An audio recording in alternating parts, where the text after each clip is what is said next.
মাথা মুড়িয়ে অভিনব প্রতিবাদ মুখ্যমন্ত্রীর দৃষ্টি আকর্ষণ। অভিনব প্রতিবাদ বিপর্যয় মোকাবিলা দপ্তরের কর্মীদের ঠিক মতো কাজ নেই এমনই অভিযোগ তোলা হচ্ছে।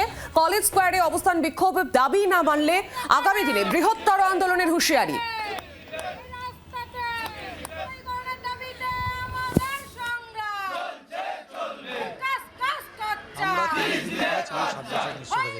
আমাদের যে জিওটা রয়েছে 1341 জিও, যেটা 2007 সালে যে জিও পলিসির আন্ডারে আমাদের সিভিল ডিফেন্স এবং আবদা মিত্র ছেলেমেয়েরা কাজ করে চলছে, সেই জায়গাটা অনেক বড় একটা জটিলতা রয়েছে। সেই জিওটাকে পরিবর্তন করতে হবে এবং আমাদেরকে কীভাবে স্থায়ী করা যায় সেটা দেখতে হবে। আমরা এত ছোটো মাথায় বুঝি না, আমরা চাইছি এই পলিসিটাকে পরিবর্তন করে আমাদের এবার বঞ্চনা থেকে মুক্ত করা হোক।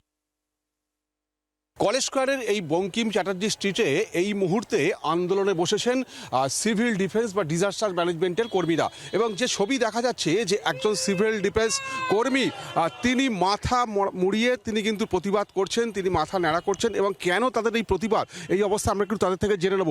আপনি আজকে কেন মাথা ন্যাড়া করছেন? এক প্রকার দীর্ঘদিন ধরে আমরা যে এই 30 দিনের কাজ ও 60 বছরের দাবি নিয়ে বিভিন্ন দপ্তর থেকে শুরু করে বিভিন্ন জায়গায় ধর্ম কর্মসূচি করেছি। আমাদের যে মাননীয় মুখ্যমন্ত্রী অর্থাৎ আমাদের মানবিক দিদি, ওনাকে বারংবার বিভিন্নভাবে সর্বক্ষেত্রে এবং প্রশাসনের সর্ব জায়গায় দাবি জানিয়ে এসেছি। দাবি জানাতে জানাতে আজকে পুরো ক্লান্ত, কখনো রাস্তায় কখনো পথে, যেখানে সেখানে দিন কাটছে আমাদের।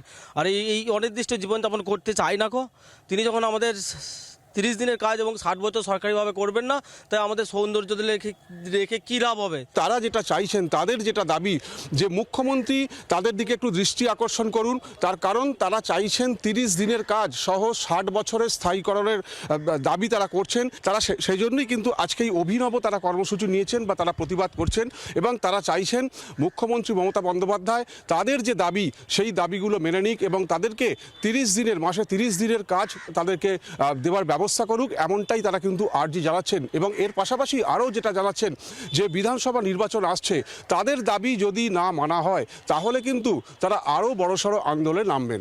জি 24 ঘন্টার জন্য রঞ্জিতের সঙ্গে দেবব্রত, কলকাতা। বাংলার আওয়াজ, বাঙালির আবেগ, জি 24 ঘন্টা।